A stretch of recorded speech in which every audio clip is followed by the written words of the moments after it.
Hi viewers எல்லோருக்கும் வணக்கம். இன்னைக்கு ஐயனார் துணை தொடர்கதையில் நிலா வீட்டை விட்டு போயிடுறாங்கங்க. அப்போ எல்லாரும் வேண்டான்னு சொல்கிறாங்க. அப்போ சேரனை பார்த்து என்ன கேட்குறாங்கன்னா, எப்படின்னு நீங்களே சொல்லுங்கண்ணே, உங்கள் வீட்டில் ஒரு பொண்ணுக்கு இந்த நிலமை வந்திருந்தா நீங்களாம் சும்மா இருப்பீங்களா அப்படின்னு சொல்லி கேட்குறாங்க. அந்த வார்த்தைக்கு யாராலையும் எதுவுமே பேச முடியலங்க. அதனால் நான் வீட்டை விட்டு போகிறேன்னு சொல்கிறாங்க. பல்லவன் கிட்ட போயிட்டு, பல்லவா, நீ இதை பற்றி எதுவுமே பேசக்கூடாது, இதை நீ ஏற்றுக்கிட்டு தான் ஆகணும், ப்ளீஸ்ரா என்னை போக விடுறா அப்படின்றாங்க. உடனே பல்லவனும், இல்லை அண்ணி, நான் எதுவுமே பேச மாட்டேன் அண்ணி அப்படின்றாரு. அப்போ நீ என் கூட கொஞ்சம் பஸ் ஸ்டாண்டு வரையும் வா பல்லவா அப்படின்னு கூப்பிட்றாங்க. பேகை எடுத்துக்கிட்டு பல்லவனும் போகிறாரு. பல்லவனும் போகும்போது அதுக்கப்புறமா இந்த வானதி என்ன பண்ணுறாங்கன்னா, பாண்டி மேலே இருக்கிற கோவத்தில் துரு துருன்னு வீட்டில் மாப்பிள்ளை பார்க்க சொல்லிட்டாங்கங்க. அவங்கள பொண்ணு பார்க்கறதுக்காக மாப்பிள்ளை வீட்டிலேருந்து வராங்க. ஃபோன் மேலே ஃபோன் அவங்களுக்கு அடிச்சுக்கிட்டே இருக்காங்க. அதுக்கப்புறமா வானதி கத்துறாங்க, ஏன் இப்படி ஃபோன் மேலே ஃபோன் அடிக்கிறீங்க, நான் தான் வீட்டுக்கு வந்துட்டுருக்கேன்ல அப்படின்றாங்க. ஏய், மாப்பிள்ளை வீட்டிலேருந்து வராங்கடி, போடி போயிட்டு ரெடி ஆகுடின்றாங்க.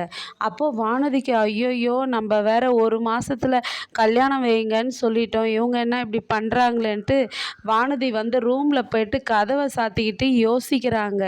யோசிச்சதும் என்னடா இது அவசரப்பட்டுட்டோம் அப்படின்னு சொல்லிட்டு யோசிக்கிறாங்க. அதுக்கு பிறகு சீக்கிரம் ரெடி ஆகிட்டு வா, கோயிலில் வச்சுக்கலாம், இந்த வீட்டில் இடம் பத்தாது, பொண்ணு பார்க்குற சம்பிரதாயம் நம்ம கோயிலில் வச்சுப்போன்ட்டு ஒரு கோயிலில் வானதியை ரெடி பண்ணி கூட்டிகிட்டு போகிறாங்க. அங்கேயும் மாப்பிள்ளையும் வந்துடுறாங்க. மாப்பிள்ளை வீட்டுக்காரர் எல்லாருமே வந்ததும் வானதியும் மாப்பிள்ளையும் பார்த்த பிறகு அவங்க ரெண்டு பேரையும் உட்கார வச்சு சம்மந்தம் பேசுகிறாங்க. சம்மந்தம் பேச உடனே எப்போ கல்யாணத்தை வச்சுக்கலாம் அப்படின்னு சொல்லி பேசும்போது மாப்பிள்ளை வீட்டில் ரெடியாக ஒரு தேதியை குறித்து எடுத்துகிட்டு வந்துடுறாங்க. எப்போ என்ன தேதின்னு பார்த்தாக்கா ஜூன் 15 கல்யாணத்தை வச்சுக்கலாம், அது முன்னாடி நாளே நிச்சயதார்த்தத்தை வச்சுக்கலான்னு பேசுகிறாங்க. வானதியா, ஏன் தான் இப்போ நம்ம அவசரப்பட்டு சொன்னோன்னு தெரியலையே அப்படின்னு சொல்லிட்டு உடனே பாண்டி கூட பழகுனதை நினச்சி பார்க்குறாங்க. நினச்சி பார்த்ததும் அவங்களால சங்கட்டமாக இருக்குது. இப்போ வேண்டான்னு சொன்னால் நம்ம வீட்டில் எல்லாம் நம்மளை அடிப்பாங்களே அப்படின்ட்டு கம்முன்னு சிரிச்சுக்கிட்டு கம்முன்னு இருக்காங்க. அந்த மாப்பிள்ளை பையனுடைய அம்மா எங்களுக்கு பிடிச்சிருக்குன்னு பூ வைக்க வராங்க வானதி தலையில். நான் பூலாம் ஏற்கனவே வச்சுருக்கேன் அப்படின்னு சொல்கிறாங்க வானதி. இதெல்லாம் ஒரு சம்பிரதாயத்துக்காக வைக்கிறதுமா, வச்சுக்கோ அப்படின்னு சொல்லிட்டு தலையில் பூ வச்சு விடுறாங்க. அவங்களுக்கு கல்யாணமும் முடிவாயிடுது. அதுக்கப்புறமா பல்லவன் நிலாவை பஸ் ஸ்டாண்டில் கூட்டிகிட்டு வராரு. கூப்பிட்டு வரும்போது நிலா பாதி தூரம் வேண்டா பல்லவா, நீ வீட்டுக்கு போ அப்படின்னு சொல்கிறாங்க. உடனே பல்லவன் எப்படி அண்ணி நான் வீட்டுக்கு போவேன், உங்களை இங்கேயே விட்டுட்டு எப்படி போகிறது அப்படின்னு சொல்லி கேட்குறாப்பல. இல்லைடா, நான் என்னடா சின்ன குழந்தையாடா, நான் எங்கே போகணுமோ அந்த இடத்துக்கு நான் பஸ் பிடிச்சி போய்ப்பேன், போ பல்லவா நீ வீட்டுக்கு போ அப்படின்றாங்க. உடனே இல்லை அண்ணி, நான் உங்களை எங்கே விடணுமோ அங்கே விட்டுட்டு போகிறேன் அண்ணின்றாரு.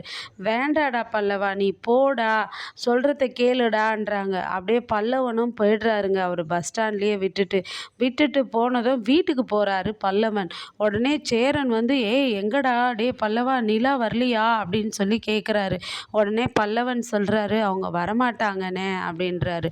உடனே சோழனை பார்த்து செமையாக திட்டுறாரு. என்னடா பண்ணி வச்சிருக்க சோழா, நீ ஏன்டா இது மாதிரி பண்ணியிருக்க, நீ ஒரு வார்த்தை கூட எங்ககிட்ட கூட உண்மையை சொல்லலையாடா, நீ ஏமாற்றி அந்த பொண்ணை பிளான் பண்ணி கல்யாணம் பண்ணன்றத அந்த பொண்ணு நம்மளை எல்லாரையும் ஒரு வார்த்தை கேட்டுச்சு பாரு.